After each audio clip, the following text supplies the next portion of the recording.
Assalamualaikum warahmatullahi wabarakatuh. Tabarakalladzi biyadihil mulku wa huwa ala kulli syai'in qadir, alladzi khalaqal mauta wal hayata liyabluwakum ayyukum ahsanu amala wa huwal azizul ghafur. Allahumma shalli wa sallim wa barik ala sayyidina wa maulana Muhammad wa ala alihi wa sahbihi wa barik wa sallim ajma'in. Assalatu wassalamu alayka ya nabiyallah, assalatu wassalamu alayka ya rasulullah, assalatu wassalamu alayka ya habiballah, assalatu wassalamu alayka ya safiyallah, assalatu wassalamu alayka ya sahibas syafa'ah, amma ba'du.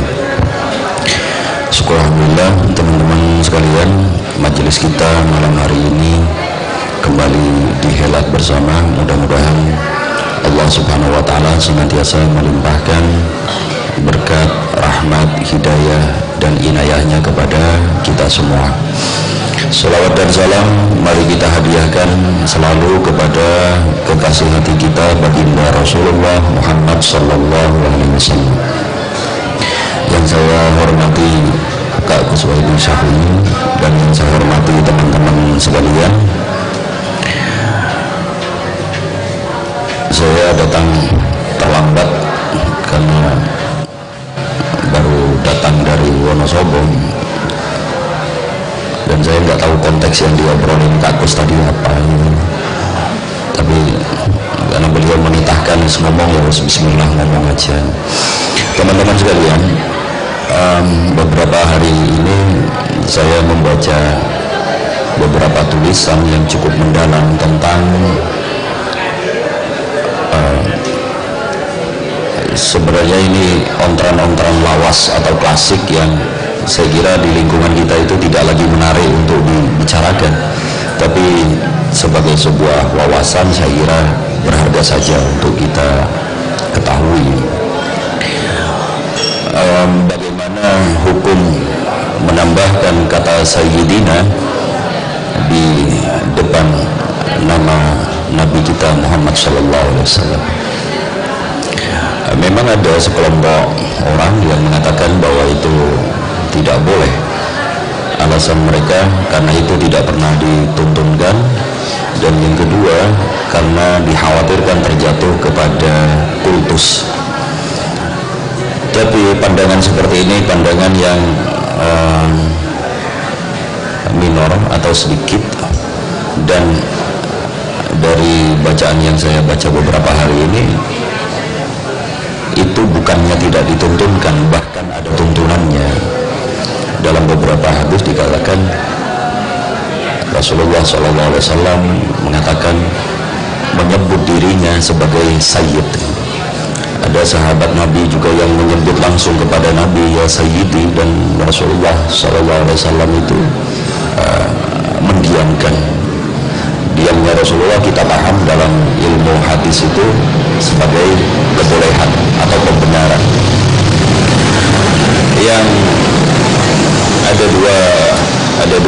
ada dua nukilan yang saya kira menjadi pamungkas dari obrolan itu, dan buat saya pribadi dan mungkin juga buat teman-teman sekalian, mari hendaknya kita tidak perlu lagi meragukan kebolehan dan bahkan keutamaan penyebutan ya Sayyidi itu.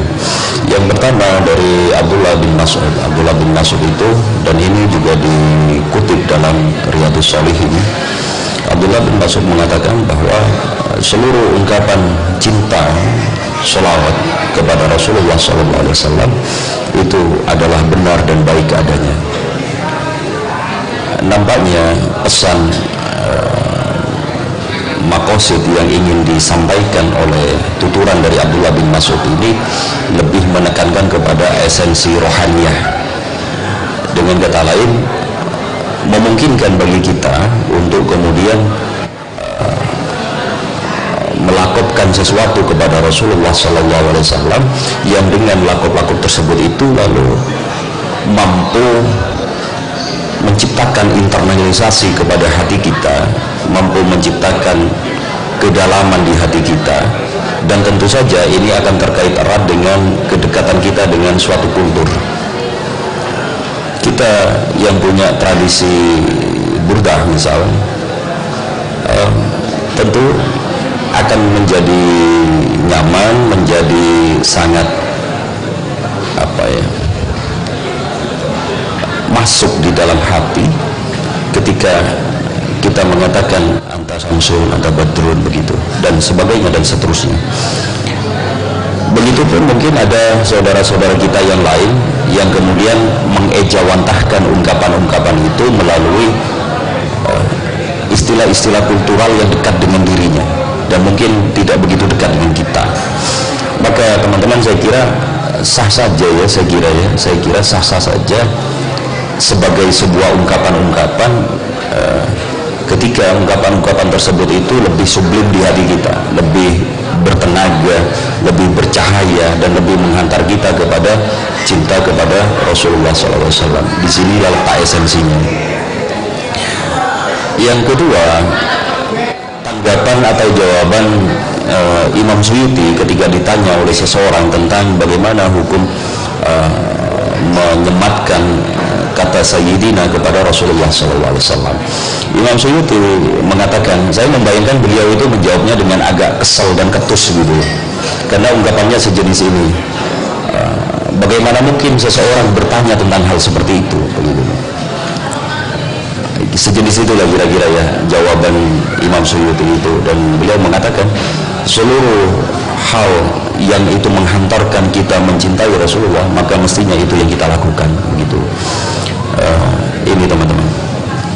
Sekarang saya ingin masuk kepada yang esensi. Seluruh ungkapan-ungkapan kita kepada Rasulullah SAW tentu kita menyepakati dan meniatkan bahwa tujuannya sama sekali tidak ada setitik pun untuk menyalahi syariat Allah Subhanahu wa Ta'ala. Itu nomor satu. Nomor dua, ini semua dimaksudkan dan diarahkan untuk mengekspresikan cinta kita kepada Rasulullah SAW. Kita paham bahwa dalam teori bahasa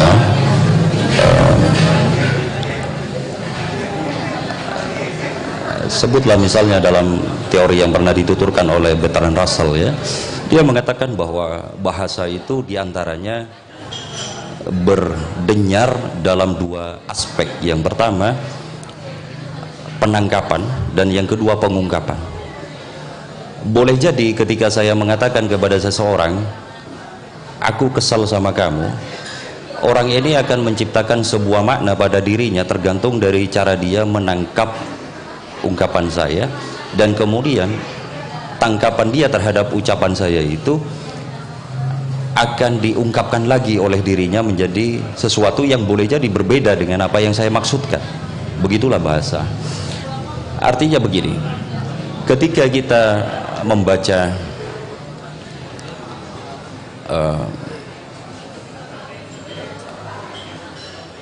katakanlah Sallallahu ala Muhammad marhaban, misalnya gitu ya, maka wajar kita mengerti denyaran-denyaran yang kita tangkap menginternalisasi dan berenergi di dalam hati kita. Antar kita pun yang di ruangan yang sama itu bisa berbeda.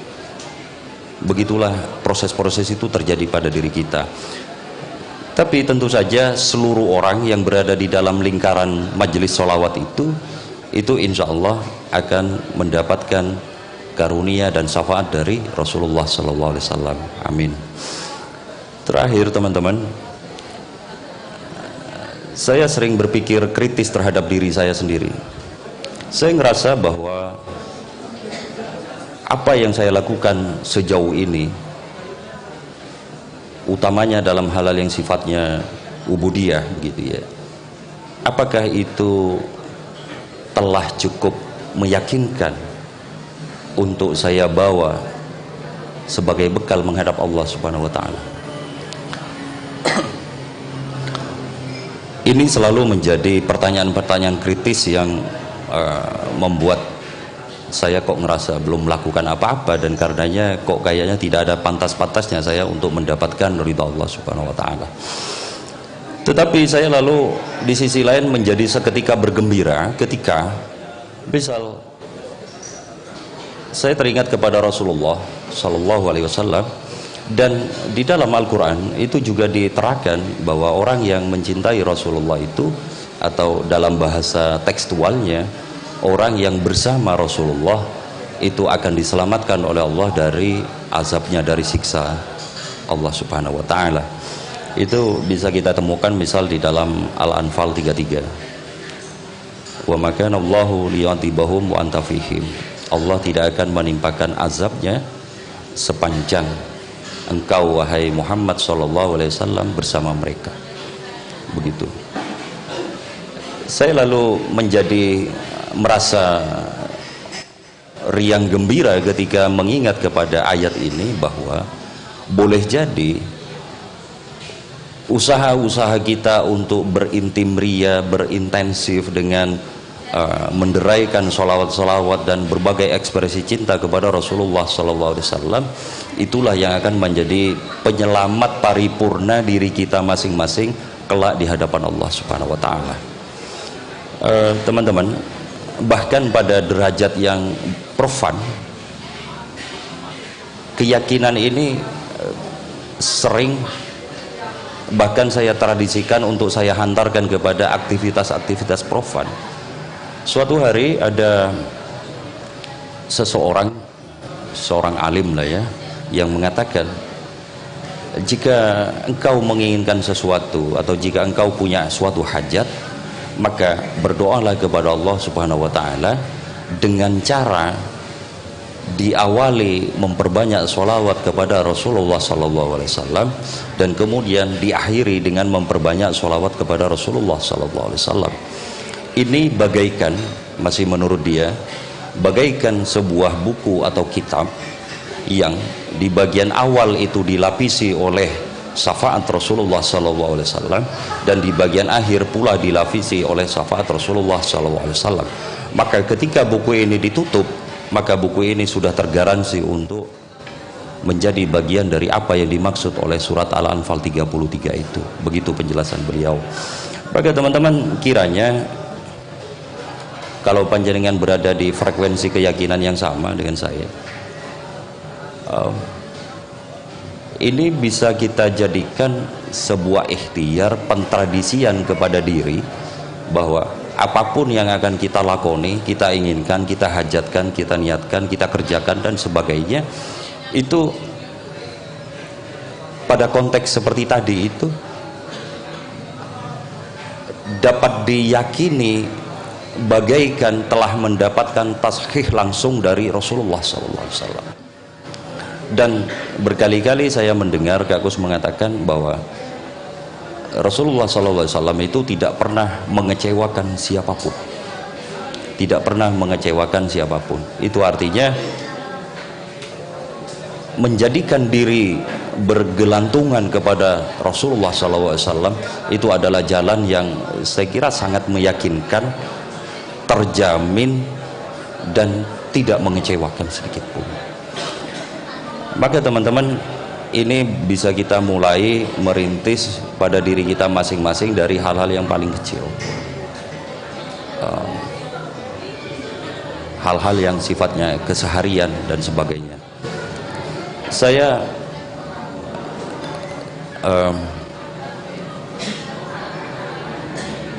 terkagum-kagum sampai pada derajat tidak habis pikir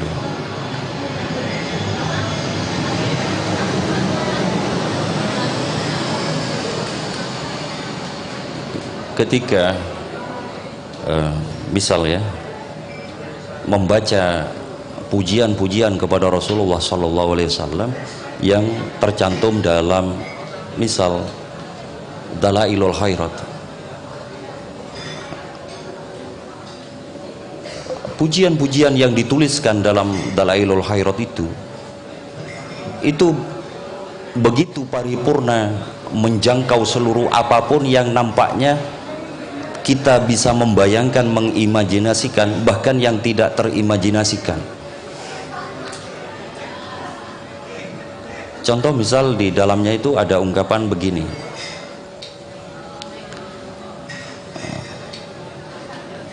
Allahumma sholli ala Sayyidina Muhammad, Allahumma sholli ala Sayyidina Muhammad,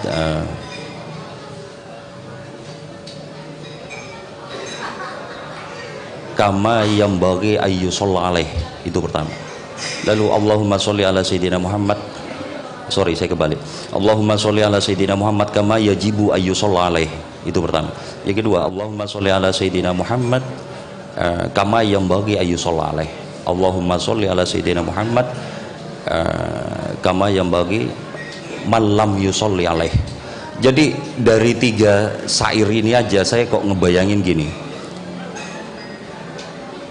ungkapan-ungkapan totalitas dari pujian-pujian kepada Rasulullah dalam bait tersebut itu meliputi seluruh hal dan segala warna. Pertama, diwakili oleh golongan yang memang mentradisikan diri bersolawat kepada Rasulullah SAW. Yang kedua, meliputi pula kepada golongan yang semestinya, saya mengandaikan yang dimaksud yang bagi ini adalah mereka yang kadang melakukan kadang tidak. Dan yang ketiga, bahkan pula meliputi golongan mereka yang belum sama sekali membaca sholawat kepada Rasulullah SAW. Bagaikan tiada satupun yang tidak terliput oleh puja-puji dalailul khairat kepada Rasulullah SAW.